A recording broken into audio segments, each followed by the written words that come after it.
Manx Radio Podcasts, powered by Shore. The Nation Station, Manx Radio. Hello and welcome to the latest look back at Talking Heads. Changes to pay and terms and conditions for public sector workers, a call for a referendum over the election of LegCo members, and the future of the Manx fishing industry were all up for discussion this week. But we'll start with tourism. Here's Stu Peters. Talking Heads, brought to you by Magic Carpets, with the only Carndine design showroom on the island. What do you think brings people to the Isle of Man? Despite recent claims that the island's tourism industry is foundering, the stats suggest it could actually be on the up. The latest Isle of Man passenger survey has revealed the number of tourists has risen for the 7th year in a row. There were more than 134,000 non-business visitors in 2015. That's up 6.5%. The total number of people visiting the island saw an increase of 3.8% on the previous year. The average length of stay was apparently 5.5 nights, and on average visitors spent £378 here. What do you think attracts visitors to the island, and could those factors be capitalised on more effectively? How should the island be marketed from a tourism perspective? Is the relative safety of the Isle of Man something that you think brings people here, or are most people visiting friends and family rather than coming to see the island itself? Let's have a look at your comments about this. How do we capitalise on this? Robin Peel says that he worked in the Leith Museum as a volunteer for a number of years and met a lot of visitors to the island. They all say how beautiful the island is. Many people come over to find a bit more about their family history because their parents or grandparents had emigrated from here, so they come here to find more about their roots. But once they get here, the one regular statement is the beauty of the island. Afternoon, Stu. In an ever-increasing politically correct world, it's refreshing to hear a politician, and the Chief Minister no less, breaking away from the protocol of saying something which is true, but some are scared of saying. The truth, who really wants to risk going somewhere where you could be shot by a terrorist, blown up in travel on a plane, or even now bitten by mosquitoes? Now let us see the support, not just in rhetoric, but funding to support the upgrade.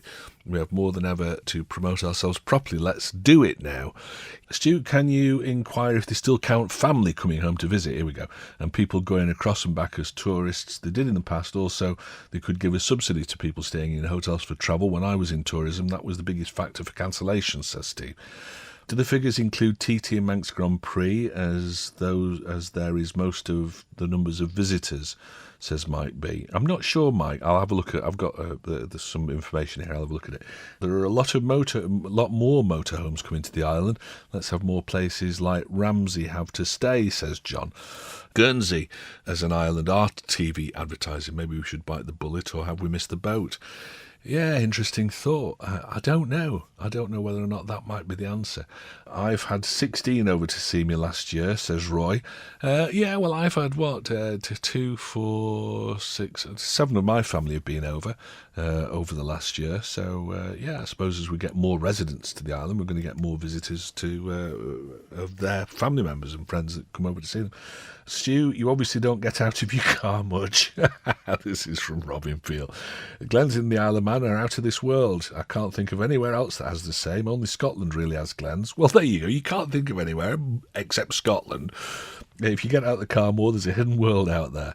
Yeah, but all I'm saying, Rob, I mean, I love the Isle of Man, don't get me wrong. I absolutely love the place. But I don't know that we can say that we've got anything unique in terms of scenery. And I think you can find that scenery in Wales or Scotland or Ireland or,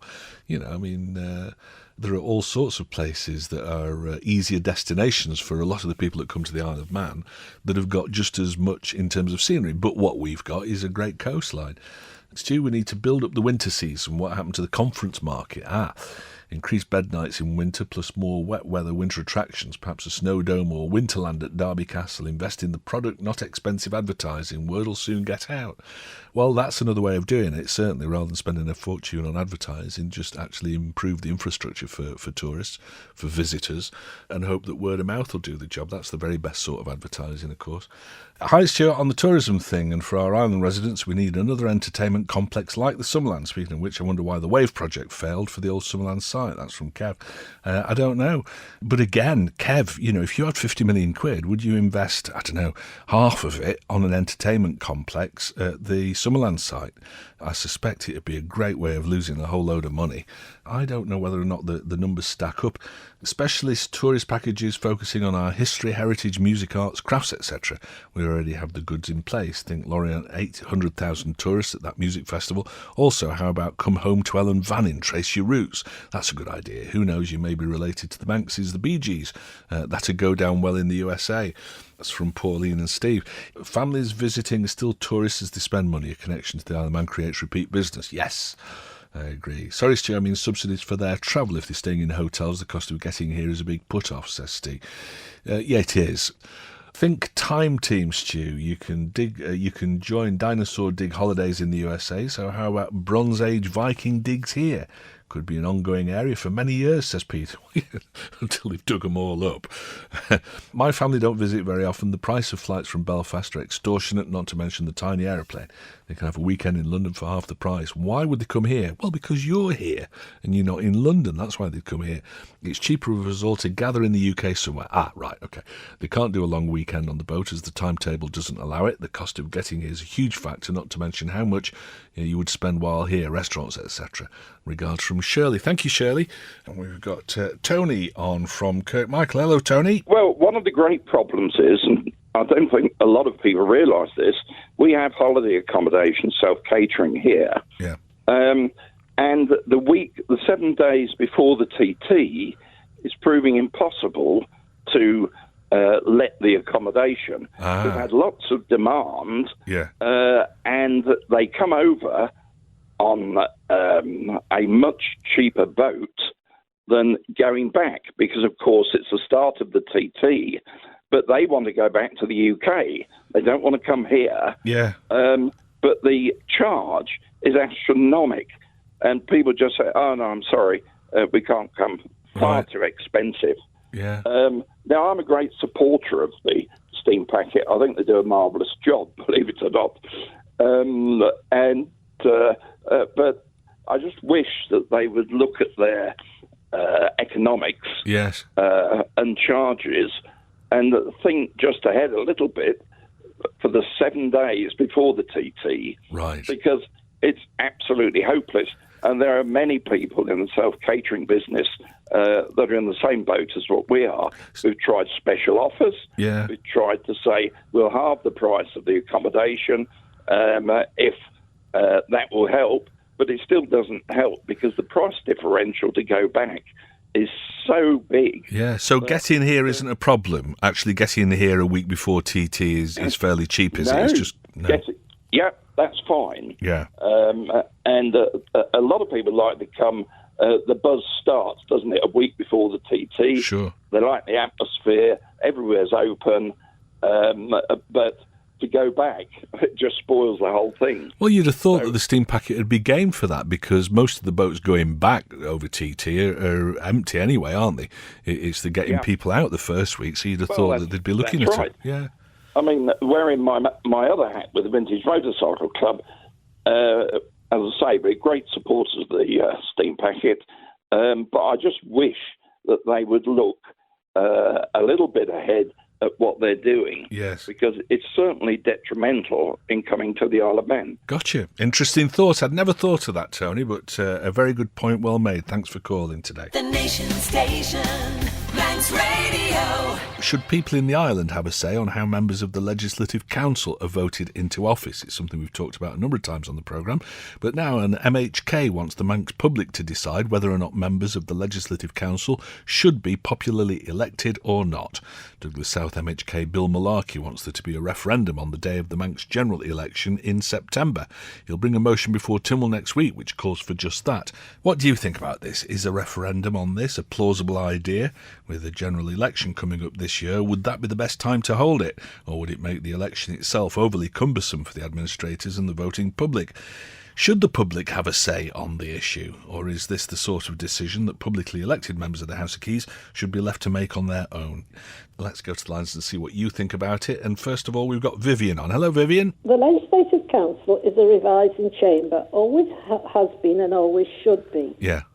and it shouldn't be elected by the public.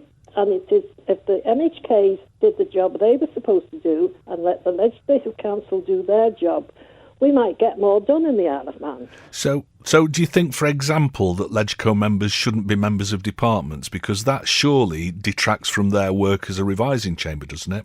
Well, if they need people to fill these jobs because there are other people that do not want to be a party to departments, then they have the Legislative Council to call on to fill these things.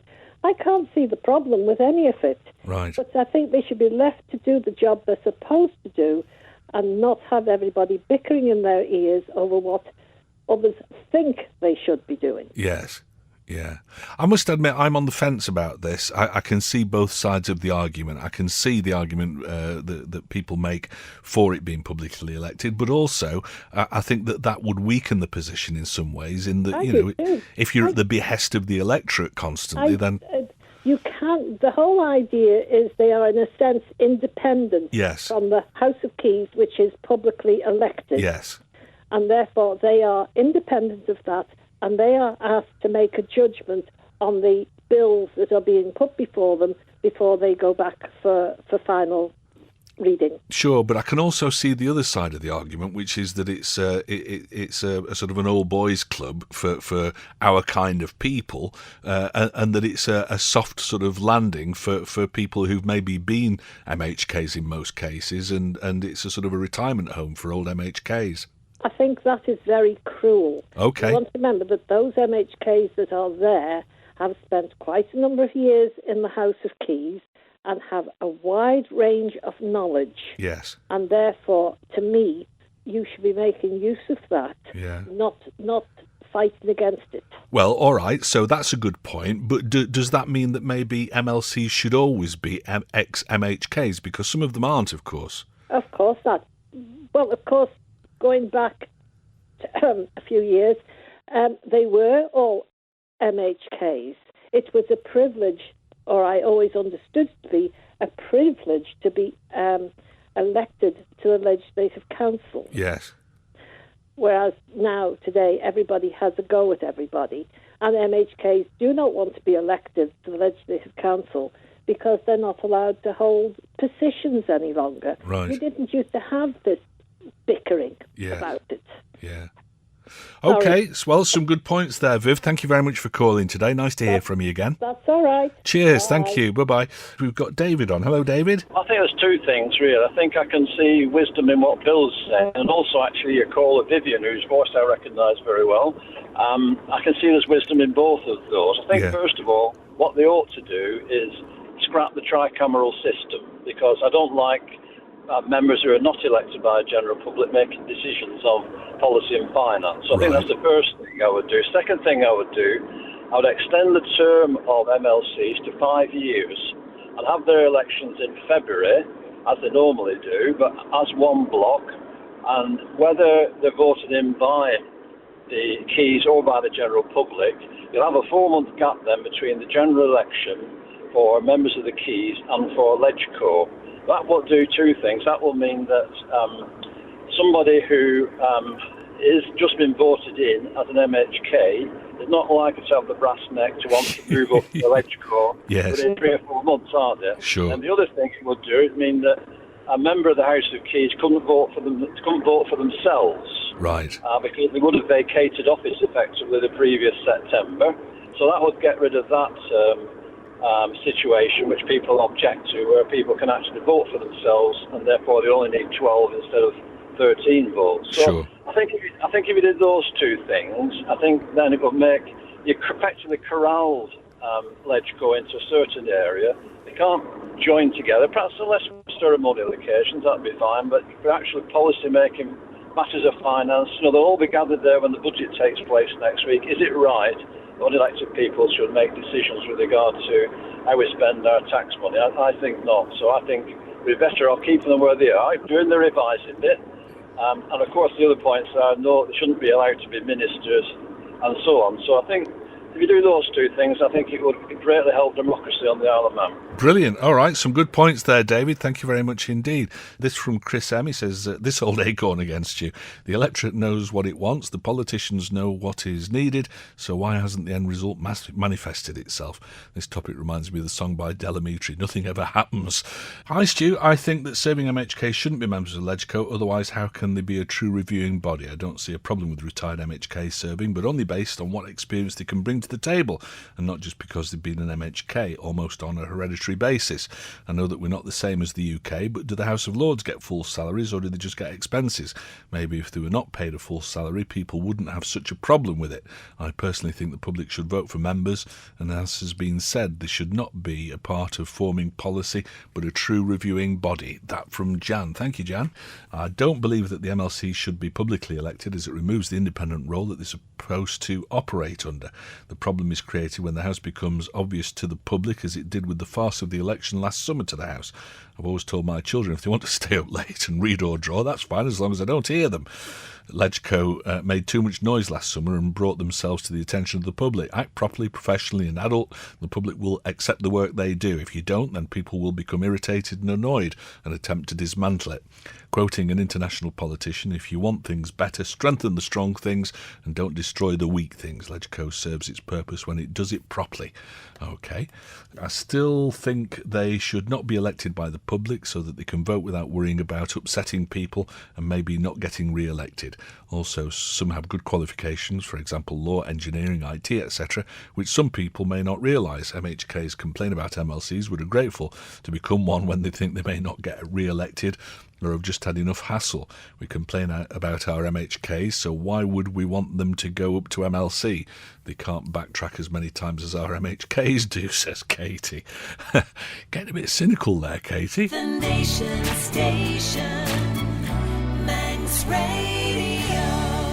Is the latest pay deal a positive step in making the government wage bill more affordable in the years to come? There'll be revised terms and conditions for new civil service and manual and craft workers from April this year. There'll also be shorter pay scales for those already working for government who get promoted. Government says it will save up to $1 million in the first year. And more savings could be made year on year, depending on staff turnover. At the same time, it's been announced that workers will receive a 2% pay award at a cost of £2.3 million, although apparently that'll be accommodated within government's existing budget targets. Both deals are after ballots of members by Prospect and Unite the Union. So what do you think? Is this a positive step forwards towards making the government wage bill more sustainable in future, or is more drastic action needed? Is it right that the new terms and conditions will affect only new starters or those being promoted, or would it be fairer if the new pay scales were applied across the board? Will you be getting a 2% or better pay rise this year? First comment from Kev. Private sector workers only get pay increases if the company can afford it, whereas public sector workers just expect pay increases as a matter of course. I wouldn't mind if they earned increases, but they, public sector, already enjoy shorter work weeks, longer holidays and longer paid sick leave than the vast majority of private sector workers. Yeah, I think that some of those things, I mean sick leave and holiday entitlement, I think that was all part of this package, to be fair, Kev. So I think it is being addressed, but maybe not quickly enough. Stu, my hourly rate is 5 pence per hour more in 2016 than it was in 2006. Private company, one of the biggest on the island. Well, unions let down the lower paid workers again, chief executives, etc., laughing all the way to the bank. Proposals for new starters, roughly an 8% pay cut, up to 5 days less holiday and half the amount of paid sick leave, says John. Stu, in this together is a phrase used and well past its sell-by date. The fact that this is only being addressed now only demonstrates the crass nature of the all-one-team philosophy. It sounds very off to me. The ground workers who are out in all weathers deserve a pay rise, and good luck to them. Now, people who sit in warm, dry offices pushing pens, I don't think they should get a pay rise. That's from Davey, who's got a broken hip, apparently. So it's not all doom and gloom. The company I work for has just given me a 6% pay rise. Happy days. Good for you. Well done. Well done, Manx Radio's health, education, police, fire have their budgets cut. You still have £1 million makeover. I am sure the Manx taxpayer will be pleased for you. I hope so, yeah. Hi, Stu. All the money is going because of the ageing population. There are so many people not working when compared to people that do work. It just can't sustain itself any longer and is at breaking point. The government just won't admit to it. Well, they do admit to it. It's just that, are they doing enough to address it? They can't afford any more pensions, yet we all still have to pay into it. My belief is that there should be an age set where it's a benefit cut-off point. Let people just pass instead of trying to keep them alive, etc. Yes, thank you very much, Mousy Tongue. I don't think that would work. Yeah, you can stay alive until you're 70, but then all your benefits and everything are cut off. No pensions after 70 or whatever the arbitrary figure might be. James Corley says, I'm incensed by this. Only a few weeks ago, the government were having to take millions out of reserves to pay government pensions. There's no money there, but they feel they can give a 2% wage increase to civil servants. If the money's not there for the pensions, then it's not there for a pay rise. We'll probably end up seeing the people negotiating this. The MHK is getting the 2% wage rise too. They're expecting everybody else to work until they're 70 to pay for it. Do they not understand that you can't give what you haven't got? Yes, my dad used to say, if you got no socks, you can't pull them up. They haven't got the money. The pot is empty. If it was your bank balance or my bank balance, then we just couldn't take the money out because it just wouldn't be there to take. We're going to end up like Greece, and it's because they think they're entitled to it. But what they don't understand, what don't they understand about there being no money? The constant complaining about government employees is boring. One way to cure the problem is to get rid of the government and become a county of the UK. Let's have a referendum. Oh, no, let's not. I got a 200% pay rise, and then to quote Tom Jones, I woke up and looked around and realised I was only dreaming. I've had that dream. There are too many new government facilities that are there to organise and run our lives for us. Most of them need closing down. Let people get on with life and sort their own lives out like previously was the case. Yeah, I think there's a lot of truth in that. Have worked in various government departments, all of which have more than the fair share of middle managers, of which 50% just spend the day walking about kidding nobody. All said managers on very comfortable salaries, and none of them would cut it in the private sector performing the same roles. This is where the cut should start. I deal with both public and private sectors and find the contrast between both of them startling. Public sector never seems accountable for the speed of work, decision-making and how much a job costs to process. Birds of a feather flock together in election year. What a clever move by the island's biggest employer to pay its staff more than the accounts can afford. Government should be setting the example. In the private sector, if the sales book is weak, you can't spend. Government has an overdraft facility called us. Strong word. The biggest burden on the taxpayer isn't the ageing population, but the burgeoning pampered public sector who expect more than most, says Kev.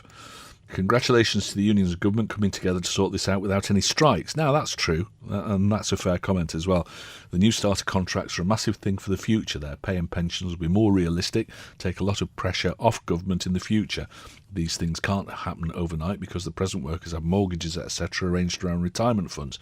Next generation will see a difference, says Liz. Good points, Liz, thank you. This text in. On a funny note, I was in a government office recently. The lady counting items by counting on her fingers still got it wrong. She was counting 8 items. She deserves 2% more. Stu, is this not just a case of those current bunch of MHKs squeezing the last drop out of us taxpayers before they lose the seats? Big pensions will be based on final salaries. Really disgusted. I don't know if that's true or not. Stu, OK, here's the deal. These people are public servants. When did servants become better off than the people they serve? Times are hard. I'm in the private sector as a self-employed person. I've not had a pay rise, hourly rate for 10 years. If anything, it's been a pay cut. I don't get sick pay and I'm entitled to 65 quid a week if I'm off work with what has to be a serious injury. I pay a high amount of national insurance, yet I'm not entitled to any of it. Everyone should be self-employed, in my opinion. These sick-note public sector workers would never survive, says Paul. Well, a bit of a broad brush stroke there, Paul, but I know what you're saying. 2% across the board is wrong. The highest paid civil servants don't need it. They'll end up getting thousands of pounds more, while the lowest paid workers will only get £100 or so. But pay should be a stepping stone. The £1 million that John Shimmin mentioned is a myth, because they don't know how many new starters they'll get, and the new starters won't notice this. They won't know any difference.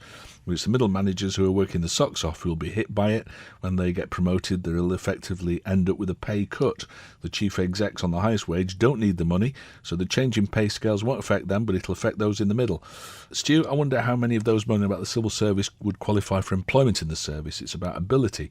There are always a lot of applicants who don't get employed. That from Norman. Thank you, Norman. Talking Heads, brought to you by Magic Carpets, with the only Carndine design showroom on the island. You're listening to the latest Talking Heads podcast, featuring highlights from the programme over the past week. The Nation Station, Manx Radio. would a standardised drink-drive limit across the British Isles make it easier for drivers to stay on the right side of the law. Across the water, Downing Street says a change to the drink-drive limit in England and Wales has been categorically ruled out. There was a suggestion it could fall in line with Scotland, restricting drivers to no more than a pint of beer, say, or a small glass of wine. Here in the Isle of Man, the Department of Infrastructure is currently asking for views on proposals to lower the limit from 80 milligrams of alcohol per 100 millilitres of blood to 50 milligrams of alcohol. As an addition to a wider consultation process asking for views on proposals in the Road Traffic Legislation Amendment Bill 2016, the DOI this week launched an online survey asking for views on the drink-drive limit. Would it make more sense for the drink-drive limit to be standardised throughout the British Isles or possibly even throughout Europe? Or do differing limits actually help to make drivers more conscious of just what and where they decide to drink at all? We've got Wilf on in Ramsey. Hi, Wilf. Let's make a precedent in the Isle of Man and make the law no drink. Okay, well, no drink drivers. Yeah, we've had a comment. We've got all this expensive equipment, police time, and all the rest of it going out to check who's got over the limit, who's under the limit. Let's have no limit. Okay, but what about naturally occurring alcohol in the system? You know, you've got to have some sort of a lower limit. Surely. What natural occurrence? I never heard of that. I think it was Geoffrey Boot was talking about it last week, and he said that Boot was talking about that because he drinks wine with his meals. Well, I don't know if it was that's that. only to suit him. Yeah, he was saying that wine drinkers. People like airline wine, let them drink wine at the dinner at night, and then don't go out to drive. I think what he was saying is that airline pilots, for example, and they're pretty stringently monitored, are allowed a limit of 20 milligrams per 100 millilitres. So, Wasn't he an airline pilot? No, I don't think so. No, he's a pilot, but I don't think he's been an airline pilot. Well, that's what I mean, a pilot. Yeah. No, I say none at all. If you get caught with any alcohol in your system, they nail you. Right. Now then, I have never drank in my life. I give up the idea when I was told that my old man had been seen fighting a lamppost on the square. So I thought, no, I'm not going to have none of that. Right. So I never ever started to drink. So isn't this just a case then, Wilf, of the fact that you don't do it, so you don't want anybody else to do it? No. They've already told you the facts of how many people is involved with a crash with drink driving. If you don't have any alcohol in your blood, let's put it another way. I have seen drivers of heavy goods vehicles going in the pub, knocking off work with the dinner bag on the back, getting peed out of their minds, and then getting back in that lorry the next day. Right, yeah, okay. Well, I think most people have right. got... Yeah.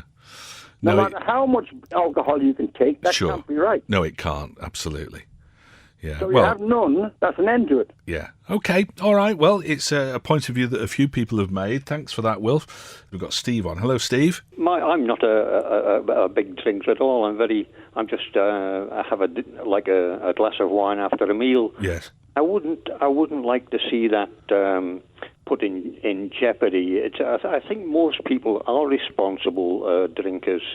And maybe the penalties for people with higher limits should be increased. I notice when you're reading through the paper that the judiciary do give them longer driving bans, and I think that's quite right. Right. There is one thing perhaps a bit humorous. I see they're talking about having driverless cars. Oh yes. Roads of the Isle of Man. What I would like to know is if you have a skinful and you throw yourself into the back of your driverless car and press the button to take you home, could you be had up for being drunk in charge of the car? I don't know, Steve. It's something that somebody mentioned last week, and I would suggest that probably yes, because if you press the go button on it, even though you're not driving it, you are seen to be in control of that vehicle, aren't you? I suppose so, yes. I guess, yeah. I mean, they can do you for sort of sitting at the side of the road behind the wheel of a car if you've had a drink, can't they? So, I think maybe we should stick to the 80 mil limit yes. until such time as we've got driverless cars on the road. All right, fair dues. Thank you for your call, Steve. Nice to hear from you. Let's go to the lines because we've got MHK Geoffrey Boot on the line. I mentioned you in passing earlier on. Did you say that airline pilots, it's 20 milligrams per 100 millilitres last week? I hadn't heard the whole programme, but I picked that up as I was driving. Yeah. And yes, they set it at 20 milligrams because the body can naturally manufacture alcohol, eating certain fruits and vegetables, as well as background alcohol in medicines and some foods. So it couldn't be zero, otherwise technically a lot of people would be not able to fly. I understood that from having listened to what you said last week about it. So where are you on this? Do you think that the current limit is all right as it stands, or would you go with the Scottish model? Well, let me just say, as I said in the Keys, I don't agree with irresponsible drinking. And when you say drink driving, it sounds bad, but I'm a great believer in evidence-led legislation, and there is, as was exposed when I asked the questions in the Keys, little or no evidence that accidents are being caused by people between the 50 new limit proposed and the present limit of 80. Yeah. And in fact, there's a lot of supposition and statistics and damn statistics and all the rest of it when it comes to predictions of what it would do in Scotland, or may do in Scotland. It's already introduced there, or the rest of the UK. And they say it may save 9 lives or 25 lives, but they don't really know. Sure. And when I hear people talking about drink driving on the island particularly, the reality is those that drink and drive and cause accidents are normally 2, 3, 4 times the legal limit at the moment. Right. So reducing the limit will obviously have no effect on them whatsoever. Gotcha. Okay. Yep, some important points there. Geoffrey Boot, MHK for Glen Faber, thank you very much indeed for getting in touch with us today to clear that up. It's pointless lowering the limit, just enforce what we already have. The serial drink drivers will still do it even if the limit was 0, says Paul. Well, that kind of echoes what Geoffrey Boot just said. Stu, I'm with Geoffrey Boot on this. The Scottish experience is that the drink drive limit reduction has had an adverse effect on people's social habits to the extent that rural hospitality businesses, which were a focal point of their locality, have closed down. The Isle of Man's a sociable island with no evidence produced to demonstrate that in our island context the proposed reduction in the threshold will make any meaningful contribution to road safety. By all means apply extra police resources to catch those who go over the current limit. They deserve all they get, but leave that limit where it is. All the best from John W. Thank you. Drink limit. I don't drink and drive but come from Poland where there's 0 tolerance, and if caught your car is confiscated, and despite this there is a very high incidence of drink driving and accidents. It's far better to have a limit as it stands now. That's from somebody called Malgosia. Thank you very much for getting in touch. The Nation Station, Manx Radio. Has the consultation over proposals to introduce gay marriage legislation been rushed? The Marriage Same-Sex Couples Bill was given its second reading in the House of Keys this week. However, there were 4 MHKs who voted against it. Zach Hall, John Horton, Chris Robertshaw and Eddie Tier opposed the move. Meanwhile, Douglas East MHK Chris Robertshaw also opposed the bill. He argued that in law there appeared to be little difference between civil partnerships and marriage. Do you agree that the consultation over the proposals was rushed, or has there been more than enough time for people to make their views known? Is it important to our international standing that this legislation is brought in as quickly as possible in the Isle of Man, or at this late stage in the administration should the idea be put on hold until after the general election? Tynwald are rushing in same-sex marriage to get in, and this could be problematic. A couple in the UK who refused a civil partnership have taken their case to human rights based on equality between gay partnerships and civil partnerships for straight couples. Yes, they have. The system to allow gay marriages allows pension rights to be shared, whereas a straight unmarried couple have no rights. Because they're not allowed to have a civil partnership, but they are allowed to be married. And as people have said on the programme before, marriage doesn't necessarily have to be in church with all the religious connotations of it. If you choose not to do, you can do the registry office thing. But I know people who are in this situation who wish that they could have a civil partnership because they don't like the idea of being a husband and wife with all that historically entails. So I can see that, and if we're being fair to one group, we should be fair to everybody, I suppose. Last year, a friend who was not married to his partner of 25 years passed away. He worked for most of his life for a government department, but now he's passed away, his partner can't claim his pension. If Mr. Bell was to get married to his partner, his pension would be transferred. Not a fair system. Well, I think that this is why people feel that it's important that this legislation is brought in as quickly as possible. Same-sex legislation, Eddie Tier makes himself sound like a puppet who has to get his orders before making a decision. Hasn't the rest of the UK and world brought this in? And to use Zach Hall as an example, the same old arguments against have been used again and again in all those countries that now have it. That from Boris, fair point. Same-sex marriage bill being rushed, it's 2016, says somebody else. And this one from Susie. Regarding gay marriage, I'm totally confused as to why anybody would want to marry in an institution that states that being gay is an abomination. It's an interesting thought.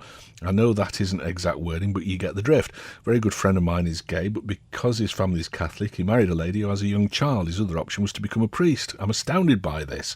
If it were my child, he's 35 now, I'd love him regardless of his predilection. I married in a civil ceremony by choice. I understand that there are gay people that want the option of marrying in church, but have they read the Bible? I would vote for if required, but I don't get it. I understand it's 2016 and times are different, but they want to join a club which is totally against them. Yeah, the rules for the club are in the Bible. I'm not religious, as you can probably tell, says Susie. Yeah, I'm pretty much on the fence about this. I don't know what to think, to be honest. But I think you make some good points there. Why would anybody want to get married in church? And maybe same-sex couples don't necessarily want to get married in church, but they like the idea of marriage as an institution and with legal consequences of that. I don't know whether or not the church side of it is important to them. If it is, then I think you're absolutely right. Why would you want to go somewhere that you won't welcome? It's like the old Groucho Marx things about clubs, isn't it? The word marriage should be changed to relationship. This would take out the religious element. Maybe not a bad idea. Stu, I would think that there are many people who believe in live and let live regard to same-sex marriage, but with that in mind, this bill must not allow for the criminalising of any members of the clergy or civil servants whose beliefs should be upheld and should be exempted by the churches and government to prevent them from being forced against their will and beliefs to perform these marriages, says Ali. Reasonable thought, yeah. Another thought, how can Mr. Bell represent the island in a Muslim country? Probably quite well, I would have thought. I'd just like to remind your listeners that the word marriage, wife and husband are religious words and thus prevents the silent majority from entering into a ceremony, even at a registry office. That from Karen. Good stuff. OK, thank you very much indeed. Another thought that's coming about civil partnerships. Hi, Stu, how about we have a system where everybody who wants to, homosexual or heterosexual, entered into a civil partnership? Then those couples could choose to have a religious ceremony if they so wished. I'm all for live and let live. Perhaps marriage as we've always understood it should be changed, says Pam. That sounds like a good idea as well. Would it not be easier to make civil partnerships compulsory for all partnerships, as happens in France? Then if people wish to seal that with a marriage, then it would be up to the individuals. This from Jan, which pretty much echoes what we've just heard. It would be up to the individuals and the celebrants involved as their conscience dictates. This is for same-sex and heterosexual couples. I think that love is to be applauded in all its forms, but originally marriage was a financial arrangement about goods and property of different families. Yes, it was, wasn't it? The Nation Station, Manx Radio. What could the future hold for the Manx fishing industry? The island's Environment, Food and Agriculture Minister has been involved in talks with his Scottish counterpart over ongoing issues in the fisheries industry. Richard Ronan met with Scotland's Cabinet Secretary for Rural Affairs, Food and Environment, Richard Lockhead, MSP, at the Scottish Parliament on Wednesday. Mr. Ronan said a large part of the discussions centred around how to make our respective economies stronger. Is there a benefit in working alongside other jurisdictions involved in the fishing industry? Or will other jurisdictions always favour their own profits rather than care about the Isle of Man's sustainability? Is it possible for the Manx fishing industry to be profitable as well as just sustainable? Is there scope for real growth in the industry? Or is that limited in this day and age of quotas and ground closures? Interesting. One of my best days last summer was that I flew with a friend in a little two-seat aeroplane up to the island of Mull, just for a day trip. And one thing that was very visible from the air, we were only a couple of thousand feet up, was the number of salmon farms, or what looked like salmon farms from the air, in between all those little islands on the way up to Mull. Dozens and dozens of them. So as Richard Ronan said, that is obviously a growth industry. Whether or not we can do that in the Isle of Man, I don't know. Do we have a salmon fishery in the Isle of Man? Don't know. But tell us what you think about this. Let's go to to the lines. We've got John on, who I'm sure knows more about fisheries than I do. Hello, John. Well, actually, what I'm phoning up about is I heard you mention that you'd flown up to the Hebrides and seen a few interesting things up there. Yes. I go up a couple of times a year in a light aircraft. Yeah. And what I was wanting to point out is on the Isle of Lewis alone, they have got two enterprises farming seaweed, making fertilizer for the ground, making feed for the animals, whereas here we seem to be pushing it up and down Douglas Shore. Yes. And I just, and it's a very small population up there, much smaller than here. Yeah. And I just wonder why, nothing like that can be done. I wonder if it's whether or not we've got enough seaweed in the Isle of Man to do it on a commercial basis like that. Maybe, maybe it's one of those things where you actually need the right sort of bay or the right sort of tides to make it commercially viable. I don't know. Yes, well, I wouldn't know either, but, Lewis or the Outer Hebrides, they're islands like ours, so yes. I'm not quite sure. I don't want to do the island down, but I sometimes feel there's not a lot of get up and go over here. Okay. And when someone does do well, there is an element here that would put them down. The Manx crab syndrome, yes. Yeah, which, and I don't say that, with any sense of satisfaction, because my mother and her side of the family are all Manx. Yes. So I wear two hats, and I do love the Isle of Man, but it's just something I feel. Yeah, and okay. I just thought I'd put it into the mix. Absolutely, yeah, good thoughts. Thank you very much for calling today, Okay. John. And John's patiently holding on. Hello, John. I was listening to the Minister's quote there about the salmon farming industry in Scotland. Yes. And how it was so wonderful and it's making serious money. What he didn't say, of course, is that the sea cages, where they're placed in the sea locks around Scotland, yeah. Because some of these farms have maybe 150,000 fish in a cage. Yeah. There's a problem with a parasite called sea lice. I've heard of that, yeah. And what's happening is the caged salmon are a perfect host for the sea lice. Yeah. They explode in numbers, and of course these things spawn.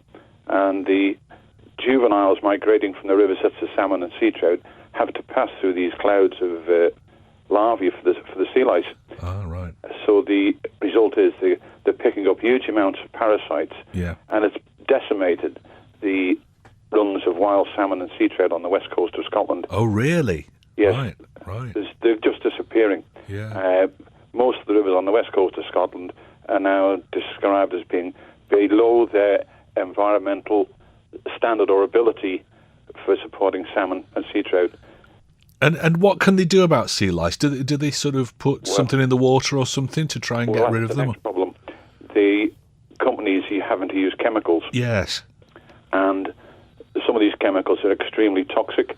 Yeah. And there has some of the scientific community are now saying that you shouldn't eat farmed salmon more than once a week. Gotcha. Yeah. Because the fish collect these chemicals into their body. It seems that whenever you mess with nature, there's always a downside to it, isn't there? Well, there certainly is up in Scotland. Yeah. Nearly all the companies up there are Norwegian owned. Oh, right. They're not Scottish companies or owned by Scottish people. Yeah. They've caused all sorts of problems in Chile, where it's been they've had to stop farming salmon down there because of the environmental issues. Wow. There's similar problems on the west and east coast of the United States. There's also the problem, of course, of the waste from the food and the feces from the fish. Yeah. And there's been a suggestion that that's causing these toxic plankton booms. Oh, right, okay. Yeah. Yeah, that would make sense. What a shame, because what sounds like a great success story, from what you're saying, is far from that, and it's causing problems that probably nobody ever thought of. Well, there are legal challenges going ahead by the people who own the fishing and the rivers on the west coast of Scotland. Yes. Which tend to get shoved over, or they're being sidetracked all the time. By big business, yeah. Yeah, and by politicians in Scotland. Yeah, gotcha. One thing which possibly might happen to stop it is that they've just had a GM salmon developed. Oh dear. And, well, it's cost with some sort of small fish, but it grows faster. Yeah. And they've been doing this in Panama on a land-based facility, the idea being that if anything got out, it wouldn't survive because of the obvious water temperatures. Yeah. But it's a land-based facility, and with land-based facilities, you can control, clean the water, remove the lice. Gotcha. Without using all the chemicals. And what this is suggesting is going to happen is the likes of the countries who buy large amounts of farm salmon, China and Europe, why ship it all the way there when you can do it yourself? I see, yeah. And if that happens, you'll see these salmon farms around the west coast of Scotland disappearing. Yeah, absolutely. I'm very nervous about anything that's been genetically modified, I have to say. That I wouldn't worries eat me. No, I don't think I would, to be honest. The other thing you mentioned, of course, was the scallop fishing around the island. Yeah. And there's a small number, I guess about 50 boats fishing here now for scallops, whereas the number of licenses issued is something like 300. Oh, right. So 150 of these are off-island, or 250 are off-island fishermen, are they? They are, and some of them are substantial boats, far bigger than local boats. And in November there, when the scallop season opened, the grounds off Peel got absolutely hammered. Well, we've talked about it in the past on the programme, and people have said that. And as I understand it, the problem, because, I mean, to my way of thinking, you just protect your own grounds and make them Manx boats only. But that means that our boats then couldn't go and fish in other grounds, I suppose. If there was sufficient scallops on the grounds here, they weren't getting hammered by visiting boats, there wouldn't be a problem. Right, got you. It's there's boats out there. One boat took 1,000 bags in a week. Yeah. So what's the answer to it, John? You obviously understand the industry. So what's the answer to it, do you think? Well, I don't know. I would like to see a quota placed on each boat. Yes. Of possibly what's economical for the local boats. Yes. 40, 50 bags a day of scallops a day. Which isn't worthwhile then for these huge trawlers. It's unviable for them. They can't do it. Yeah. And again, the Queenies, there was 2 large Queenie trawlers in Peel last summer, and every night they were transshipping thousands of bags. Yeah, just going and hoovering them. It was going across to Scotland. Absolutely no benefit to the island. Yeah. And of course, the other thing which is, I believe, really annoys the local fishermen, is the Wallflower, the Board of Ag's fisheries protection vessel. Right. There's a limited crew. It works a very short number of hours a week, and most of the time it's not out there. Right, got you. Okay. So there's no real policing. No. And from what when I'm talking to the fishermen, what they're saying is there'll be 3 or 4 boats actually somewhere where they shouldn't be, and they'll arrest one of them. Yeah, yeah. I don't know. The fishing industry here is struggling. There's certain species of fish there's a lot off out there. Yeah. But because the EU say they can't be caught, and the Manx boats don't have any quota anyways, the fish are just swimming around, and it could be used, Gotcha. All right, some very interesting thoughts there, John. Thank you very much indeed for getting in touch today. Hi, Stu. We do have Peel Fisheries, grand fish and chips and pies. That's from Brian. Yeah, those pies are hard to catch, though. Talking Heads, brought to you by Magic Carpets, with the only Carndine design showroom on the island. That's it for the latest look back at Talking Heads. Our thanks to everyone who took part in the programme. If you'd like to get involved in the discussion, you can call, text or email between midday and 2 p.m. on weekdays, or you can share your thoughts anytime on the Facebook page. That's Talking Heads with Stu Peters. You can listen back to each day's programme in full using the on-demand section of manxradio.com, and the website's also where you'll find an update of what's being discussed each day on the programme. And you can also keep up to date with that information by liking the Facebook page or following Stu Manx on Twitter. And if there's anything you think we should be discussing on the programme, let us know by emailing talk@manxradio.com. But that's it for now, so until next time, goodbye. Don't sit in the slow lane. Join the fast lane right now with Shaw's all-new Superfast Plus broadband. Enjoy more bandwidth, amazing speeds and the best value on the island from just £23.95 per month. So don't be left behind. Get a piece of the high-speed action with Superfast Plus broadband from Shaw. For details, visit our stores in Douglas, Ramsey and Port Erin or click shaw.com. Love being Shaw. Terms and conditions apply.